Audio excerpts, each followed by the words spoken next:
আপনি বিশ্বাসই করবেন না, পৃথিবীতে আজও এমন একটি জায়গা আছে, প্রশান্ত মহাসাগরের মাঝখানে লুকিয়ে থাকা এক গোপন দ্বীপ, যেখানে পৌঁছানো যেন সময়ের উল্টো দিকে হাঁটা।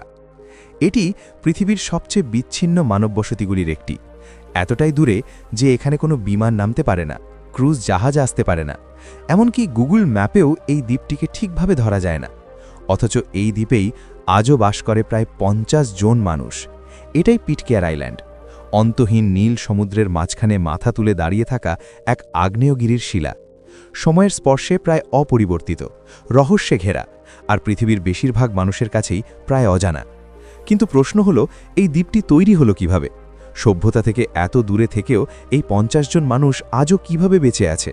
তাদের দৈনন্দিন জীবন কেমন কাটে? আর এই দ্বীপ এখনও কোন গোপন রহস্যগুলি লুকিয়ে রেখেছে? আজ আমরা ঢুকে পড়ব সেই অচেনা জগতে, যেখানে প্রতিটি দিনই এক একটা গল্প।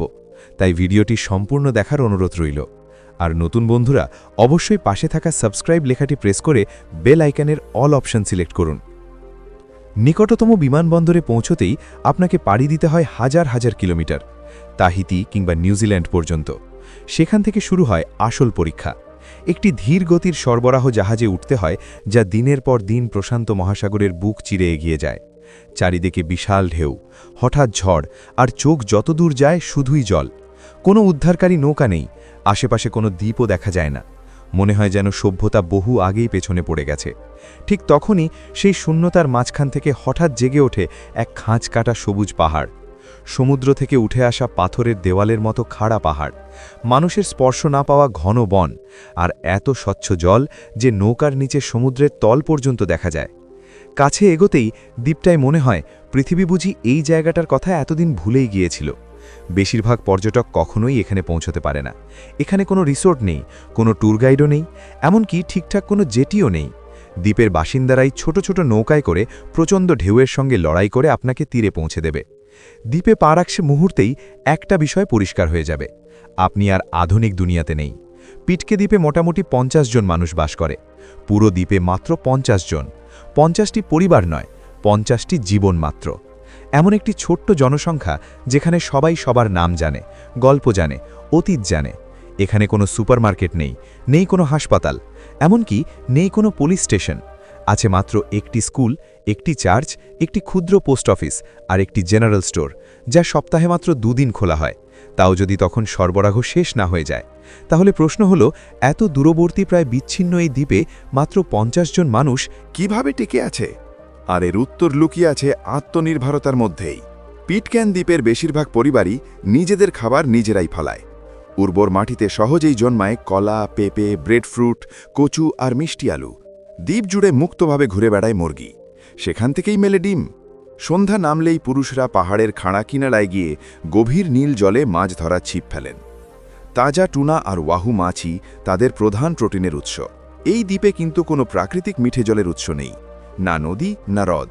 তাই পুরোপুরি নির্ভর করতে হয় বৃষ্টির জলের ওপর, যা ট্যাঙ্কে জমিয়ে রাখা হয়। এখানে জলের প্রতিটি ফোঁটার দাম আছে। খরার সময়ে স্নান করাও যেন মুশকিল হয়ে পড়ে। জল ব্যবহার করতে হয় খুব হিসাব করে। বিদ্যুৎ আসে সোলার প্যানেল আর ছোট ডিজেল জেনারেটর থেকে। যদি কোনো জেনারেটর নষ্ট হয়, তাহলে বাইরে থেকে সাহায্য আসার প্রশ্নই ওঠে না। এখানে কোনো রিপেয়ার শপ নেই, নেই অনলাইন শপিং সুবিধা, নেই এক্সপ্রেস ডেলিভারি। তাই দ্বীপের মানুষ নিজের হাতেই সব কিছু নিজেরাই ঠিক করে। অনেক সময় এমন যন্ত্রপাতি দিয়ে যেগুলি তারা আগে থেকে বাদ দিয়েছে। যা কিছু স্ক্র্যাপ পাওয়া যায় তা দিয়েই আবার নতুন করে মেশিন বানানো হয়। এখানে পুরনো লোহার একটি টুকরো হয়ে উঠতে পারে জীবন বাঁচানোর উপকরণ। কিছুই নষ্ট করা হয় না এখানে। সব কিছু মেরামত করা হয় যতক্ষণ না একেবারেই অচল হয়ে পড়ছে। এত ছোট একটি সমাজে প্রত্যেক মানুষকেই একাধিক দায়িত্ব নিতে হয়। আজ আপনি কৃষক, কাল আপনি ইলেকট্রিশিয়ান, কখনো মেকানিক, কখনো রান্নার দায়িত্বে, আবার কখনো নার্স।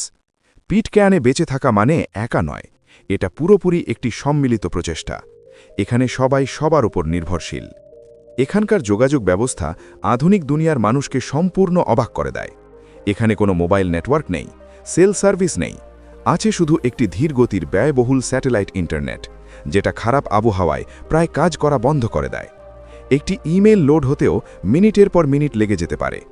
ভিডিও কল তো প্রায় অসম্ভব মনে করা হয়। কখনো কখনো দিনের পর দিন ইন্টারনেট পুরোপুরি উধাও হয়ে যায়। বাইরের দুনিয়ার সঙ্গে যোগাযোগের সবচেয়ে নির্ভরযোগ্য মাধ্যম এখনও রেডিও আর পোস্ট অফিসের উপর নির্ভরশীল। একটি ছোট্ট কাঠের ঘর যেখানে কয়েক মাস পরপর চিঠি আসে। সেই একই সরবরাহ জাহাজে করেই আসে খাবার, ওষুধ আর জ্বালানি। কেউ যদি বিদেশ থেকে কোনো পার্সেল পাঠায়, সেটি পৌঁছতেও লেগে যায় সপ্তাহ, এমনকি মাস পর্যন্ত। আর যদি কোনো কারণে সরবরাহ জাহাজ নির্ধারিত সময়ে না এসে পৌঁছায়, ঝড়, যান্ত্রিক ত্রুটি কিংবা অর্থনৈতিক সমস্যার কারণে, তাহলে যেন পুরো দ্বীপই থমকে যায়। সবাই অপেক্ষা করতে থাকে জাহাজটির। তবুও এত সব সীমাবদ্ধতার মাঝেও পিটক্যানের মানুষগুলি একে অপরের খুব কাছের, অসম্ভব রকমের উদ্ভাবনী, আর নিজেদের এই ছোট্ট ঘরের প্রতি গভীরভাবে গর্বিত। তবুও আসল রহস্যটা হলো, শুরুতে এই দ্বীপে এসে পৌঁছালো কিভাবে মাত্র 50 জন মানুষ। আর সেই গল্পটা পৃথিবীর অন্য যে কোনো গল্পের থেকে একেবারেই ভিন্ন। এই কাহিনী শুরু হয় 1789 সালে ব্রিটিশ জাহাজ HMS বাউন্টি এর ডেকে। ইতিহাসের সবচেয়ে কুখ্যাত জাহাজগুলির একটিতে পরিণত হওয়ার জন্যই এই জাহাজটি যেন নির্ধারিত ছিল। দীর্ঘ মাসের টানটান উত্তেজনা, কঠোর শাসন আর অমানবিক পরিবেশে থাকতে থাকতে একসময় নাবিকদের ধৈর্য ভেঙে পড়েছিল। নেতৃত্বে ছিলেন ফ্লেচার ক্রিশ্চিয়ান। তার সঙ্গে কিছু নাবিক বিদ্রোহ ঘোষণা করে তাদের ক্যাপ্টেন উইলিয়াম ব্লাইয়ের বিরুদ্ধে, যা ইতিহাসে পরিচিত হয়ে ওঠে মিউটিনি অন দি বাউন্টি নামে। বিদ্রোহীরা জাহাজের নিয়ন্ত্রণ নিয়ে নেয় এবং ক্যাপ্টেন ব্লাই ও তার অনুগত কয়েকজনকে একটি ছোট্ট নৌকায় ভাসিয়ে সমুদ্রে ঠেলে দেয়। কিন্তু তারা জানত ব্রিটিশ নৌবাহিনী তাদের কখনো ছেড়ে কথা বলবে না। তারা এমন এক অপরাধ করেছে যার শাস্তি সরাসরি মৃত্যুদণ্ড। তাই তাদের দরকার ছিল এমন একটি জায়গা যেখানে ব্রিটিশরা কখনোই তাদেরকে খুঁজে পাবে না, এমন একটি দ্বীপ যেখানে কেউ যায় না, এমনকি মানচিত্রেও তার অস্তিত্ব নেই, আর সমুদ্রের মাঝখানে হারিয়ে গেছে। সেভাবেই তারা খুঁজে পায় এই পিটকেয়ান দ্বীপকে, একটি দূরবর্তী আগ্নেয় দ্বীপ যা বাইরের দুনিয়ার চোখের একেবারে আড়ালে ছিল। সেই সময়কার মানচিত্রে দ্বীপটির অবস্থান ভুলভাবে চিহ্নিত ছিল, ফলে খুঁজে পাওয়া আরও কঠিন হয়ে পড়ত। বিদ্রোহীদের কাছে এটা ছিল একদম নিখুঁত আশ্রয়। বিদ্রোহীরা কয়েকজন পলিনেশীয় পুরুষ ও নারীকে সঙ্গে নিয়ে পিটকেয়ানে এসে নামে। তারা জানত আর কখনো ফিরে যাওয়ার পথ নেই, তাই তারা চূড়ান্ত এক সিদ্ধান্ত নেয়। HMS বাউন্টি জাহাজটিকে পুড়িয়ে ফেলা হয়। এতে করে দ্বীপ ছাড়ার একমাত্র উপায়ে যেন ধ্বংস হয়ে পড়ে। তেমনি দূর থেকে কোনো জাহাজের চোখে পড়ার সম্ভাবনাও কমে যায়। খাড়া পাহাড়ের ওপরও জন্ম নেয় এক নতুন গোপন পৃথিবী। কিন্তু এই নতুন জীবনের শুরুটা ছিল ভয়ঙ্কর কঠিন। ইউরোপীয় আর পলিনেশীয়দের মধ্যে সংঘর্ষ, ট্র্যাজেডি আর ক্ষমতার লড়াই চলতে থাকে। সম্পদ ছিল অল্প আর একাকিত্ব ছিল শ্বাসরুদ্ধকর। তবুও এইসব কষ্টের মধ্যে দিয়েও ধীরে ধীরে গড়ে ওঠে একটি নতুন সমাজ। পরিবার তৈরি হয়, সন্তানরা জন্ম নেয়, আর প্রজন্মের পর প্রজন্ম বয়ে নিয়ে চলে দুই সংস্কৃতির রক্ত। আজ পিটকেয়ান দ্বীপের প্রতিটি মানুষ নিজেদের শিকড় খুঁজে পেয়েছে, সেই প্রথম বিদ্রোহী নাবিক আর পলিনেশীয় নারী পুরুষদের মধ্যেই। ক্রিশ্চিয়ান, ইয়াং, ব্রাউন, ওয়ারেন, এই পদবিগুলি দেখা যায় প্রতিটি কবরস্থানে, প্রতিটি ঘরে, প্রতিটি পারিবারিক বংশতালিকায়। কিন্তু এই দ্বীপটির রহস্য শুধু ইতিহাসেই থেমে নেই। শতাব্দীর পর শতাব্দী ধরে দ্বীপটির অবস্থান একে লুকিয়ে রেখেছিল অভিযাত্রীদের চোখ থেকে, সরকারের নজর থেকে, এমনকি জলদস্যুদের হাত থেকে।